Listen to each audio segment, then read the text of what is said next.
സ്വാമിയെ ശരണമയ്യപ്പ, വേദിയിലെ മാനനീയ പ്രമുഖരെ, സ്നേഹം നിറഞ്ഞ സഹപ്രവർത്തകരെ, പ്രിയ ഭക്തജനങ്ങളെ, ആരാധ്യരായ നാട്ടുകാർ, കേരളത്തിൻ്റെ ഭരണസിരാ കേന്ദ്രത്തിന് മുന്നിൽ ഇവിടുത്തെ ഹൈന്ദവ സംഘടനകൾ അതിശക്തമായ ചില തീരുമാനങ്ങൾ എടുത്തുകൊണ്ട് ചിലത് നടത്തി കിട്ടിയേ മതിയാകൂ എന്ന അല്പം വാശിയിൽ തന്നെ ഇന്നിവിടെ എത്തിയിരിക്കുന്നു. കാരണം ഏകദേശം കഴിഞ്ഞ സെപ്റ്റംബർ മുതൽ 2025 സെപ്റ്റംബർ മുതൽ കലിയുഗവരനും കലിയുഗ പ്രത്യക്ഷമൂർത്തിയുമായി കോടികൾ തങ്ങളുടെ എല്ലാ അർത്ഥത്തിലുമുള്ള മോക്ഷം തേടി യാത്ര ചെയ്തെത്തുന്ന തീർത്ഥയാത്ര ചെയ്തെത്തുന്ന ശബരീശന്റെ സന്നിധിയിൽ അരുതാത്തത് എന്തൊക്കെയോ നടന്നു എന്ന് കഴിഞ്ഞ സെപ്റ്റംബർ മാസം മുതൽ നമ്മൾ ഗൗരവമായി ചർച്ച ചെയ്യും. സെപ്റ്റംബർ കഴിഞ്ഞ് ഇന്നിവിടെ ജനുവരി മാസം ഏകദേശം പകുതിയിലധികം പിന്നിട്ടു. ഈ സമയത്തും ചക്കിൽ കിട്ടിയ കാളയെ പോലെ അന്വേഷണം ചില പോയിന്റുകൾ കിടന്ന് കറങ്ങുന്നതിനപ്പുറമായി ഇടയ്ക്കിടയ്ക്ക് ചില വാർത്തകളിൽ ഓളം ഉണ്ടാക്കാനുള്ള ചില അറസ്റ്റുകൾ നടക്കുന്നതിനപ്പുറത്തേക്ക് അവിടെ എന്താണ് നടന്നതെന്നോ, എത്രയാണ് നഷ്ടപ്പെട്ടതെന്നോ, ആരാണ് ഉത്തരവാദിയെന്നോ, ആരൊക്കെയാണ് അതിന് പങ്കുപറ്റിയതെന്നോ, എവിടേക്കൊക്കെയാണ് ഇത് പോയത്, ന്യായമായ ഈ അന്വേഷണത്തിന്റെ ഭാഗമായി ഭക്തർക്ക് ബോധ്യമാകേണ്ട ഒരു കാര്യവും നാളിതുവരെ ആരെയും ബോധ്യപ്പെടുത്തത്തക്ക വിധത്തിൽ ഒരു അന്വേഷണം നടത്താൻ സാധിച്ചിട്ടില്ല എന്ന ഗതികെട്ട ഒരു അവസ്ഥയിലാണ് നമ്മൾ നിലനിർത്തിയിരിക്കുന്നത്. ഇതെവിടെയും എത്താനും പോകുന്നില്ല. ഈ അന്വേഷണത്തിന്റെ ഗതിവിഗതികൾ നിർണ്ണയിക്കുന്ന നോക്കുമ്പോൾ നമുക്ക് മനസ്സിലാക്കി ഇതിനപ്പുറത്തേക്ക് എങ്ങോട്ടും കൂടുതൽ ഗൗരവമായി പോകാൻ പോകുന്നില്ല എന്നുള്ളത്.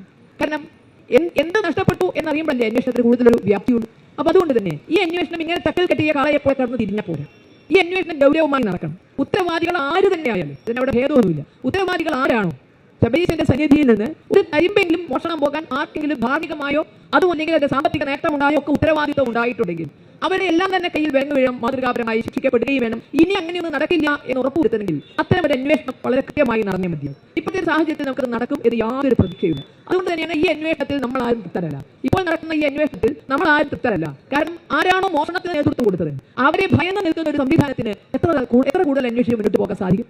ഇവിടെ ഇങ്ങനെ ഒരു വലിയ കുറുവാ സംഘത്തെ ലജ്ജിപ്പിക്കുന്ന ഒരു കള്ള സന്നിധാനത്ത് നടക്കുമ്പോൾ നേരത്തോടെ കുമാരിയൊക്കെ പറഞ്ഞതുപോലെ തന്നെ അല്ലെങ്കിൽ പാകന്റെ പ്രഭാഷണത്തിലൊക്കെ പറഞ്ഞതുപോലെ തന്നെ എല്ലാവരും ഉണ്ട്. ആരും ഇല്ലാത്ത അവസ്ഥയിലല്ല മോഷണം നടന്നിരിക്കുന്നത്. നട്ടപാതിര നേരത്ത് കുത്തിപ്പൊളിച്ചു കൊണ്ടുപോയതല്ല. അവിടെ എല്ലാവരും ഉണ്ട്. നമ്മൾ തെരഞ്ഞെടുത്ത ജനപ്രതിനിധികൾ തെരഞ്ഞെടുത്ത ദേവസ്വം ബോർഡുണ്ട്. ഹൈക്കോടതി അവിടേക്ക് നിശ്ചയിച്ചിട്ടുള്ള സ്പെഷ്യൽ ദേവസ്വം കമ്മീഷണറുണ്ട്. ഒന്നിനൊരു കുറവില്ല. എല്ലാ സംവിധാനവും ഉണ്ട്. പ്രവർത്തനത്തിന് സുരക്ഷയ്ക്ക് വൻ പോലീസ് സന്നാഹമുണ്ട്. ഇതെല്ലാം ഒപ്പിയെടുക്കാൻ മാധ്യമങ്ങളുടെ വലിയ നിര എവിടെയുണ്ട്. ഭക്തജനങ്ങൾ അവിടേക്ക് തളിക്കരി വരുന്നുണ്ട്. അപ്പോൾ എല്ലാവരെയും റഡാറിലാണ് ഈ ക്ഷേത്രം നിൽക്കുന്നത്. ഭക്തജനങ്ങളുടെ എല്ലാവരെയും ശ്രദ്ധയിൽ പതിയുന്ന സ്ഥലത്ത് നിന്ന് എങ്ങനെ ഇത്ര സമർത്ഥമായി വിശ്വാസികളെ മുഴുവൻ വഞ്ചിക്കത്തക്ക വിധത്തിൽ ഇത്രയും വലിയൊരു പൊള്ളയെ ആസൂത്രണം ചെയ്യാൻ സാധിച്ചു? ആ പൊള്ളയുടെ വ്യാപ്തി ഹൈക്കോടതി ഒരു ഘട്ടത്തിൽ പറയേണ്ടി വന്നു. വിഗ്രഹം അവിടെ പഴയ വിഗ്രഹം തന്നെയാണോ ഇരിക്കുന്നത് എന്നൊന്ന് അന്വേഷിക്കണം എന്ന് വരെ ഹൈക്കോടതിക്ക് സംശയം തോന്നത്തക്ക വിധത്തിലാണ് ആ കൊള്ളയുടെ ആഴമെങ്കിൽ നിസ്സാരമല്ല അവിടെ നടന്നിരിക്കുന്നത്. അപ്പോൾ എങ്ങനെയാണ് സാധിച്ചത്? ഇത് കേവലം വ്യക്തികൾക്ക് സാധിക്കില്ല. ഇത് ഭരണകൂടത്തിന്റെ പിന്തുണയും ശക്തമായ രാഷ്ട്രീയ പിന്തുണയും ഇല്ലാതെ സന്നിധാനത്ത് നിന്ന് ഇത്തരം സാധനങ്ങൾ കടത്തിക്കൊണ്ടുപോകാൻ സാധ്യമല്ല എന്ന് നമുക്ക് എല്ലാം അറിയാം. എളുപ്പം ചിന്തിച്ചാൽ പറ്റും. ഇവിടെ പറയുന്നത് 2017 മുതലാണെന്ന് തോന്നുന്നു ഒരു പോറ്റി അവിടെ അയ്യപ്പനേക്കാൾ ശക്തിയിൽ അവിടെ വിരാജിച്ചത്രേ. ഈ പോറ്റി 2017 മുതൽ ഈ 2025 ജയിലുകൾക്കുള്ളിലാകുന്നത് വരെ പോറ്റി അവിടെ വിഹരിച്ചത് ദേവസ്വം ബോർഡ് അറിഞ്ഞിരിക്കും. പോറ്റി എങ്ങനെ വ്യക്തി വിഹരിക്കുന്നത് ആരാണ് എന്ന് ഇവിടെ ആഭ്യന്തര വകുപ്പ് അന്വേഷിച്ചില്ലേ? അദ്ദേഹത്തിന്റെ ഉദ്ദേശം എന്താണെന്ന് ശബരിമല തന്ത്രിയല്ല, മേൽശാന്തിയല്ല, മലയപ്പുറ മേൽശാന്തിയല്ല, ഇതുമായി ബന്ധപ്പെട്ട ദേവസ്വം ഉദ്യോഗസ്ഥനല്ല, ഇതൊന്നും അല്ലാത്തൊരു വ്യക്തി അവിടെ സർവ്വതന്ത്ര സ്വതന്ത്രനായി സർവാധികാരക്കാരനായി വിഹരിക്കുന്നുവെങ്കിൽ അത് അന്വേഷിച്ചില്ലേ? ശബരിമലയെ സഹായിക്കുന്ന ആളല്ലേ എന്ന് വിചാരിച്ച അന്വേഷണത്തിൽ നിന്ന് വിട്ടുന്നു എന്ന് വേണമെങ്കിൽ ഒരു ന്യായം എല്ലാവർക്കും പറയാം. പക്ഷേ അവിടെ പറയുന്നത് അദ്ദേഹം സ്പോൺസർ ആയിരുന്നു. പുതിയ തസ്തിക ആദ്യം കേൾക്കും. ക്ഷേത്രത്തിൽ ഇങ്ങനെ ഒരു തസ്തിക ഉണ്ടെന്നത് ആദ്യം കേൾക്കും. സ്പോൺസർ എന്ന തസ്തിക. അപ്പോൾ സ്പോൺസറാണ് അതുകൊണ്ട് വിടുന്നത്. അപ്പോൾ സഹായം ചെയ്യുന്ന ആളാണെങ്കിൽ വിടുവോ? നിങ്ങൾ ശബരിമലയിൽ പോകുന്ന ഇപ്പോൾ ഭക്തർ തിരക്കുള്ള സമയങ്ങളിൽ വേദനയോടെ വിഷമത്തോടെ പറയാറുണ്ട്. ആ തീർത്ഥയാത്ര കൊണ്ട് കിട്ടുന്ന പുണ്യം ഒന്ന് മാത്രം ആഗ്രഹിച്ചാണ് നിങ്ങൾ പോകുന്നത്. എണ്ണയാലുടങ്ങാത്ത ദുഃഖവും ദുരിതവും പോകുന്ന യാത്രാവേളകളിൽ ഉണ്ടാകുന്നു. പലപ്പോഴും കുടിവെള്ളം പോലും കിട്ടാതെ മണിക്കൂറുകൾ ക്യൂ നിൽക്കേണ്ടി വരുന്നു.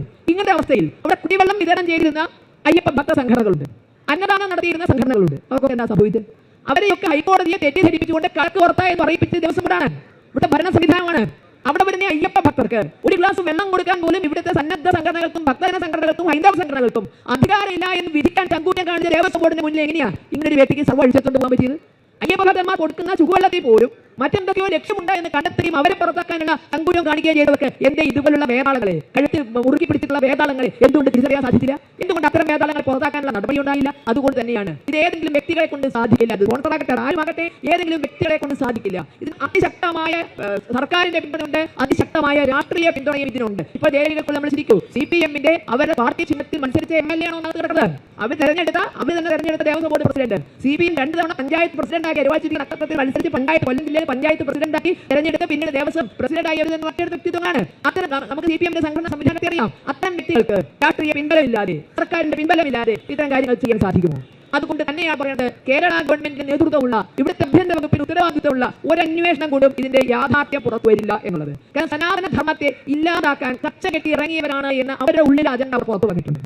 എവിടെ ഹിന്ദുക്കൾ നാലാൾ കൂടുന്നതിനെയും ഭയപ്പാടോടുകൂടി വീക്ഷിക്കുന്നവരാണ് അവർ. ഹിന്ദുവിന്റെ രണ്ടക്ഷരം കേൾക്കുമ്പോൾ ഭയക്കുന്നവരാണ്. ഒരു അമ്പലം നശിച്ചാൽ അത്രയും അന്ധവിശ്വാസം നശിച്ചു എന്ന് ആത്മാർത്ഥമായി വിശ്വസിക്കുന്നവരാണ്. ആ അമ്പലം നശിക്കാൻ വേണ്ടി ആകാവുന്നതെല്ലാം ചെയ്തവരാണ്. അപ്പൊ പിഴവ് നമുക്കാണ് ശ്രമം, നമ്മെ ശരണം വിളിക്കുന്നത്. ഒരുപക്ഷെ നമ്മുടെ കയ്യിൽ നിന്ന് വലിയ തെറ്റ്, ഹൈന്ദവ സമൂഹത്തിന്റെ കയ്യിൽ നിന്ന് പറ്റിയൊരു വലിയ തെറ്റിന്റെ ബാക്കിയാണ് നമ്മൾ ഈ ഗതികെട്ട അവസ്ഥ അനുഭവിച്ചത്. കാരണം നമുക്ക് ഇവരൊക്കെ അറിയാമായിരുന്നു. ഹിന്ദു എന്ന് പറഞ്ഞാൽ അറപ്പോടെയും വെറുപ്പോടെയും അലർജിയോടെയും കൂടി കാണുന്നവർ, ഹിന്ദുവിന്റെ ഏത് കൂട്ടായ്മയും ചെറുത്ത് തോൽപ്പിക്കാൻ നോക്കുന്നവർ, ഹിന്ദുവിന്റെ വിശ്വാസത്തെ വളരെ അപമാനിക്കാനും അപഹസിക്കാനും തയ്യാറായവർ, അവരുടെ കയ്യിൽ ക്ഷേത്രഭരണം ഏൽപ്പിച്ചു എന്ന തകരാറാണ് നമുക്ക് സംഭവിച്ചത്. കുറുക്കന്റെ കയ്യിൽ കോഴിക്കൂടിന്റെ തക്കോൽ കൊടുത്ത് കുറുക്കൻ കുറ്റമ്പത്തിന് കാര്യമില്ല. കാരണം കോഴിയെ തിന്നാനുള്ളത് കുറുക്കന്റെ വർഗ്ഗ സ്വഭാവമാണ്. അതുപോലെ പെണ്ണ് കണ്ടോടത്താൽ കത്തുക എന്നുള്ളത് കമ്മ്യൂണിസ്റ്റുകാരെ ഇവിടുത്തെ രാഷ്ട്രീയക്കാരുടെ വർഗ്ഗ സ്വഭാവമാണ് എന്നതുകൊണ്ട് തന്നെ അവരത് ചെയ്തിരിക്കുമെന്ന് തിരിച്ചറിയാൻ നമുക്ക് കഴിഞ്ഞില്ല. അവരെ ഭരണം ഏൽപ്പിച്ചു എന്നതാണ് നമ്മൾ ചെയ്ത ഏറ്റവും വലിയ തെറ്റ്.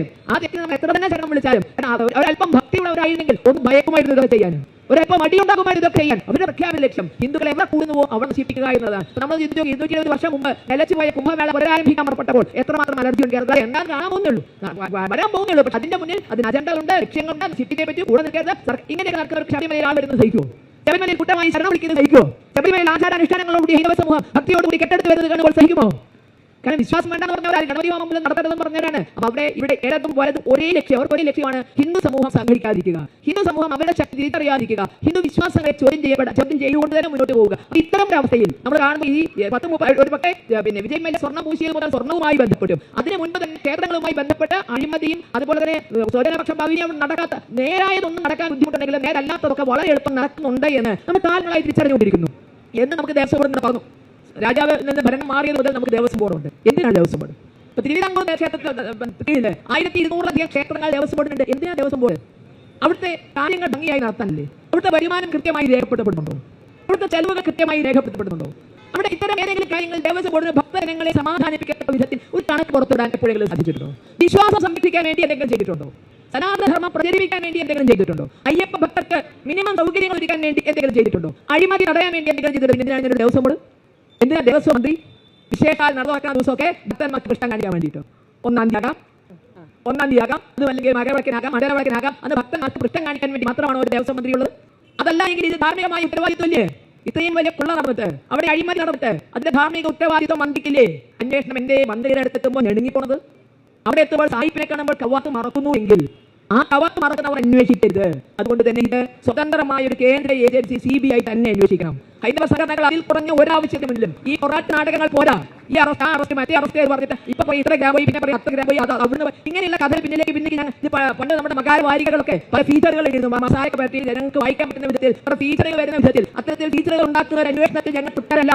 ഈ ഫീച്ചറുകൾ വായിച്ച് രസിക്കാത്തൊക്കെ മാനസികാവസ്ഥയിലല്ല ഇന്നത്തെ ഹൈന്ദവ സമൂഹം ഉള്ളത്. അതുകൊണ്ട് തന്നെ ഇത് കൃത്യമായി പ്രതികളിലേക്ക് എത്തണം. ഇനി ഒരിക്കലും ഇത് നടക്കാത്ത വിധത്തിൽ ഇത് പൂട്ടിക്കെട്ടണം. അതുകൊണ്ട് CBI അന്വേഷണം നടന്നേ മതിയാകൂ. ചുക്കനും ചുണ്ണാമ്പിനും പറ്റാത്ത രാഷ്ട്രീയക്കാർക്ക് അധികാരം കൈയാളാൻ മാത്രമുള്ള ഈ ദേവസ്വം ബോർഡിന്റെ സംവിധാനം തന്നെ പോളിച്ച് അടുക്കിയല്ലാതെ ഇവിടുത്തെ ക്ഷേത്രങ്ങളെ കൊണ്ട് ഭക്തർക്ക് പ്രയോജനം ഉണ്ടാകില്ല. അപ്പൊ ഇത്തരം കാര്യങ്ങൾക്ക് വേണ്ടി ഉള്ള സമര പരമ്പരകൾ കൂടുതൽ ശക്തമായി മുന്നോട്ട് കൊണ്ടുപോകാനുള്ള തീരുമാനത്തിന്റെ ഭാഗമായാണ് ഞങ്ങൾക്ക് പറയാനുള്ളത്, ഭരണാധികാരികളോട് പറയാനുള്ളത്. അത് അതിന്റെ അതേ ഗൗരവത്തിൽ അറിയിക്കാൻ ഭരണ സ്ഥിരാകേന്ദ്രത്തിന് മുന്നിൽ എത്തിയിരിക്കുന്നത് ഈ പ്രസാരുടെ അനുഗ്രഹാശിസോടുകൂടി തന്നെ നമ്മുടെ ലക്ഷ്യങ്ങൾ നടപ്പിലാകും എന്ന ഉത്തമ വിശ്വാസം നമുക്കുണ്ട്. പ്രതികളെ മുഴുവൻ കിട്ടത്തക്ക വിധത്തിലുള്ള ഒരു CBI അന്വേഷണം നടത്തിയേ പറ്റൂ എന്ന ആവശ്യത്തിൽ നമ്മൾ ഈ ധർണ്ണ നടത്തുകയാണ്. നമ്മളോടൊപ്പം അയ്യപ്പസ്വാമി ഉണ്ടാകും എന്ന ഉറപ്പിൽ ഞാൻ എന്റെ വാക്ക് നിർത്തുന്നു. നിങ്ങൾക്ക് നന്ദി.